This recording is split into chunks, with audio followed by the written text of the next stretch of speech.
വന്യജീവി ആക്രമണങ്ങളെ പ്രതിരോധിക്കുന്നതിന് ഇടപെടണം എന്നാവശ്യപ്പെട്ടുകൊണ്ട് വയനാട് എം പി പ്രിയങ്ക ഗാന്ധി മുഖ്യമന്ത്രിക്ക് ഇന്ന് കത്തയച്ചു. വന്യജീവി ആക്രമണം നേരിടാൻ ഫണ്ടിന്റെ വലിയ അപര്യാപ്തത പ്രാദേശിക ഭരണകൂടങ്ങൾക്കുണ്ട്. CCTVകൾ സ്ഥാപിക്കാനും RRTകൾക്ക് വാഹനം വാങ്ങാനുമെല്ലാം പണം വേണമെന്നും പ്രിയങ്ക കത്തിൽ ആവശ്യപ്പെട്ടു. അനൂപ് ദാസുണ്ട് വിവരങ്ങളുമായി. അനൂപ്, ഈ സംസ്ഥാന ബജറ്റിൽ വന്യജീവി സംഘർഷം തടയുന്നതിന് വേണ്ട തരത്തിൽ അലോക്കേഷൻ ഉണ്ടായില്ല എന്ന വലിയ വിമർശനമൊക്കെ നിലനിൽക്കുന്നതിനിടയിലാണ് വനമന്ത്രിയുടെ പല പ്രസ്താവനകളും ഒക്കെ വലിയ തോതിൽ ചർച്ച ചെയ്യപ്പെടുകയും ഒക്കെ ചെയ്ത് ഇപ്പോൾ പ്രിയങ്ക ഗാന്ധി ഏത് തരത്തിലാണ് ഈ വിഷയത്തെ സമീപിച്ചുകൊണ്ട് മുഖ്യമന്ത്രിക്ക് കത്ത് നൽകുന്നത്? പറയുന്നത് കേരളത്തിൽ വയനാട്ടിൽ അവർ സന്ദർശനം നടത്തിയിരുന്നു.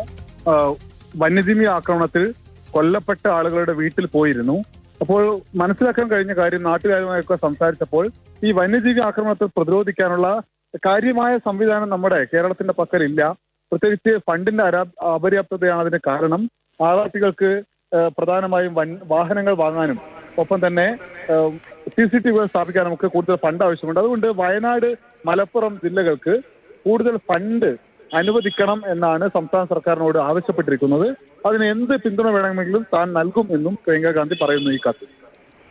അനൂപ് ദാസാണ് വിവരങ്ങൾ നൽകിയത്. നേരത്തെ വയനാട്ടിന്റെ MP ആയിരുന്നപ്പോൾ രാഹുൽ ഗാന്ധി എന്ത് ചെയ്തു ഈ പ്രശ്നങ്ങളൊക്കെ പരിഹരിക്കാൻ എന്ന ചോദ്യം ഉണ്ടായിരുന്നു. പ്രിയങ്ക ഗാന്ധി വന്നോ എന്നൊക്കെ സോഷ്യൽ മീഡിയ ചോദ്യങ്ങളൊക്കെ ഉണ്ടായിരുന്നു. ഇപ്പോൾ നേരെ തിരിച്ചാണ്, പന്ത് മറ്റൊരു കോർട്ടിലേക്ക് മാറുകയാണ്. പ്രിയങ്ക ഗാന്ധി മുഖ്യമന്ത്രിക്ക് കത്തയച്ചിരിക്കുകയാണ്. കൂടുതൽ അലോക്കേഷൻ അവിടെ RRT ശക്തിപ്പെടുത്താൻ അടക്കമുള്ള കാര്യങ്ങളിൽ വേണമെന്ന്.